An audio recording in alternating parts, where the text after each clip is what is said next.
जय माता दी दोस्तों, स्वागत है आपका हमारे YouTube चैनल में। आज की इस वीडियो में हम दुर्गा सप्तशती की 13वां अध्याय का पाठ करेंगे।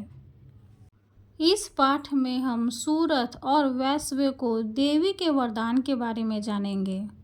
आइए पाठ शुरू करते हैं। श्री दुर्गाय नमः।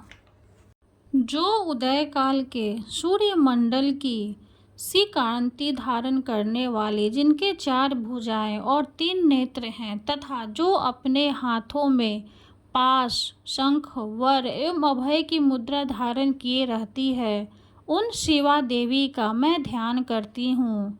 ऋषि कहते हैं, राजन, इस प्रकार मैंने तुमसे देवी के उत्तम महात्म्य का वर्णन किया, जो इस जगत को धारण करती है।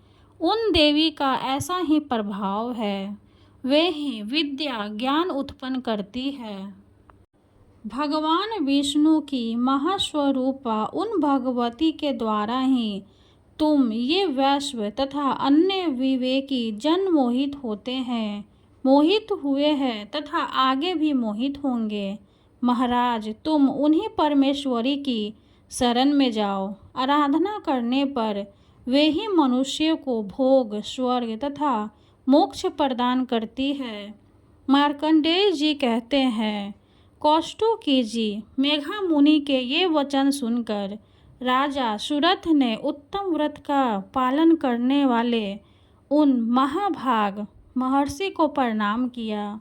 वे अत्यंत ममता और राज्यापहरण से बहुत खीन हो चुके थे। महामुने इसलिए विरक्त होकर वे राजा तथा वैश्य तत्काल तपस्या को चले गए और वे जगदम्बा के दर्शन के लिए नदी के तट पर रहकर तपस्या करने लगे। वे वैश्य उत्तम देवी सूतक का जप करते हुए तपस्या में प्रवृत्त हुए। वे दोनों नदी के तट पर देवी की मिट्टी की मूर्ति बनाकर पुष्प, धूप और हवन आदि के द्वारा उनकी आराधना करने लगे। उन्होंने पहले तो आहार को धीरे धीरे कम किया, फिर बिल्कुल निराहार रहकर देवी में ही मन लगाए एकाग्रतापूर्वक उनका चिंतन आरंभ किया। वे दोनों अपने शरीर के रक्त से प्रोक्षित जल देते हुए लगातार 3 वर्ष तक संयम पूर्वक आराधना करते रहे। इस प्रकार प्रसन्न होकर जगत को धारण करने वाली चंडिका देवी ने प्रत्यक्ष दर्शन देकर कहा। देवी बोली, राजन तथा अपने कुल को आनंदित करने वाले वैश्य, तुम लोग जिस वस्तु की अभिलाषा रखते हो वह मुझसे मांगो, मैं संतुष्ट हूँ, अतः तुम्हें वह सब कुछ दूंगी।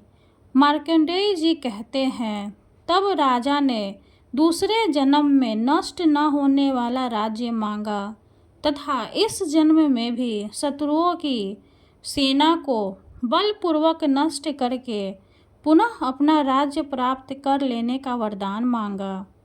वैश्व का चित्त संसार की ओर से खिन्न एवं विरक्त हो चुका था और वे बड़े बुद्धिमान थे, अतः उस समय उन्होंने तो ममता और अहंता रूप अशक्ति का नाश करने वाला ज्ञान मांगा। देवी बोली, राजन, तुम थोड़े ही दिनों में शत्रुओं को मारकर अपना राज्य प्राप्त कर लोगे। अब वहाँ तुम्हारा राज्य स्थिर रहेगा।